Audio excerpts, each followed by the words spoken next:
அனைவருக்கும் வணக்கம். தமிழகத்தில் அரசியல் திறனாய்வாளர் திரு ரவீந்திரன் துரைசாமி அவர்கள் சமீபத்தில் ஒரு மீடியாவுக்கு பேட்டி கொடுத்தபோது மிகவும் பெருமையாகவும் சந்தோஷத்துடனும் ஒரு தகவலை அவர் அந்த மீடியாவின் பேட்டியின் போது பகிர்ந்து கொண்டார். அந்த பகிர்வினுடைய சாரம்சம் என்னவென்று இந்த வீடியோவில் நாம் முழுவதுமாக பார்க்கலாம். தமிழக அரசியலில் பல்வேறு அரசியல் விமர்சகர்கள் இருக்கிறார்கள். அதில் ஆகச்சிறந்த அரசியல் விமர்சகர்களில் ஒருவர் திரு ரவீந்திரன் துரைசாமி அவர்கள். அவர் அந்த பேட்டியின் போது பாட்டாளி மக்கள் கட்சியினுடைய நிறுவனர் டாக்டர் ராமதாஸ் அவர்களை அழித்தது நான் தான், அந்த அழிவிற்கான காரணத்தில் மிக முக்கிய பங்கு ஆற்றியவனும் நான் பாஜகவினுடைய பூர்வீகத்திலிருந்து வளர்ந்தவன், அதாவது சன் பரிவார்களால் வளர்க்கப்பட்டவன். 1990ஆம் ஆண்டுகளில் பாஜக தமிழ்நாட்டில் மிகப்பெரிய அரசியல் இயக்கமாக இல்லை. எனவே ஏதேனும் ஒரு அரசியல் கட்சியில் இருந்து நான் வளர்ந்து கொள்ள வேண்டும், என்னை நான் பிரபலப்படுத்தி கொள்ள வேண்டும். அதற்கு சரியான கட்சியாக வளர்ந்து கொண்ட இயக்கமாக இருந்தது பாட்டாளி மக்கள் கட்சி. அப்படிப்பட்ட பாட்டாளி மக்கள் கட்சியில் நான் இணைந்தேன். அப்பொழுது ராமதாசனுடைய அரசியல் அறிவையும் அரசியல் கூர்மையும் பார்த்து நான் வியந்தேன். அவரிடம் நான் பல நல்ல விஷயங்களையும் அரசியலில் எப்படி இருக்க வேண்டும், எப்படி ஆக்கப்பூர்வமாக செயல்பட வேண்டும் என்று நான் கற்றுக்கொண்டேன்.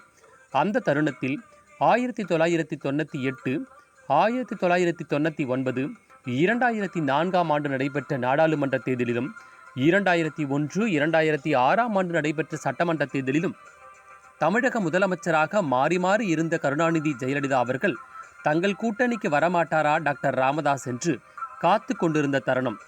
நான் வியப்புடன் பார்த்தேன். அதிமுக, திமுகவுக்கு அடுத்தபடியாக இரண்டாம் கட்ட அரசியல் கட்சியாக இருந்த பாட்டாளி மக்கள் கட்சிக்கும் டாக்டர் ராமதாஸுக்கும் இவ்வளவு பெரிய வரவேற்பு இருக்கிறதா?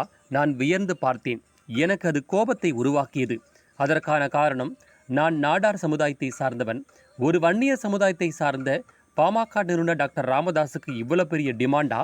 அப்படி இருக்கக்கூடாது என்று எண்ணினேன். அதனால் எப்படியாவது அவர் அரசியலை விற்று அகற்ற வேண்டும், அல்லது அவர் மிகப்பெரிய வெற்றியை தக்க வைத்து கொண்டிருக்கின்றார், அந்த வெற்றியிலிருந்து அவரை விலக்கி வைக்க வேண்டும் என்று நான் முயற்சி செய்தேன். நான் நாடார் சமுதாயத்தை சார்ந்தவன் என்பதால் வன்னிய சமுதாயத்தை சார்ந்த டாக்டர் ராமதாஸை எப்படியாவது அரசியல் சூழ்ச்சி செய்து அவருடைய வெற்றியை பறித்து அவரை தமிழக அரசியலில் ஒன்றுமில்லாமல் ஆக்க வேண்டும் என்று முயற்சி செய்தேன். அந்த தருணத்தில்தான் நடிகர் விஜயகாந்த் அவர்கள் அரசியல் கட்சியை உருவாக்கினார். 2006ஆம் ஆண்டு முதல் முறையாக விஜயகாந்த் சட்டமன்ற தேர்தலை 234 தொகுதிகளிலும் தனித்து போட்டியிட்டார். அவருடன் மெல்ல மெல்ல வளர்ந்த தருணத்தில் பாமக மெல்ல மெல்ல தேய தொடங்கியதாக நான் என்னுடைய அரசியல் விமர்சகர் என்ற போர்வையில் பாமகவுக்கு எதிராக கருத்து திணிப்பை செய்தேன். நான் அந்த சமயத்தில் பாமகவை விட்டும் விலகிவிட்டேன் என்று ரவீந்திரன் துரைசாமி அவர்கள் சொல்லியிருந்தார். சரியாக நான் டாக்டர் ராமதாஸை பழுவாங்கிய தொடங்கிய காலம் 2009 நாடாளுமன்ற பொதுத் தேர்தல்.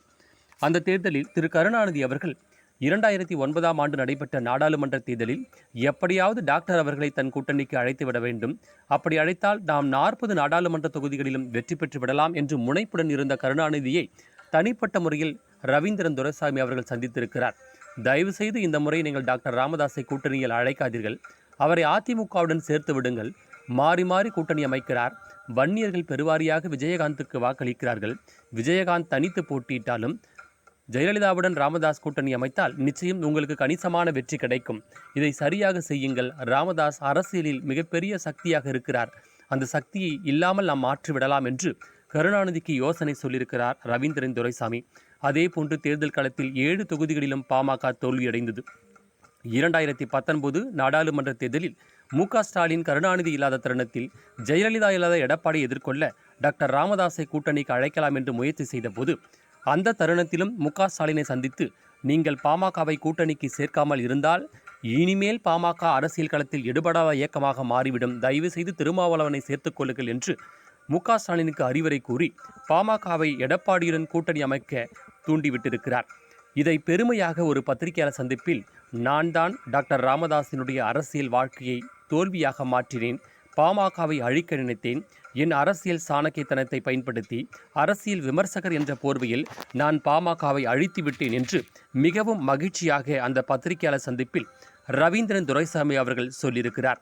இவருடைய பேட்டியை கண்டதும் பாமகவினுடைய தொண்டர்கள் புலம்பிக் கொண்டு ரவீந்திரன்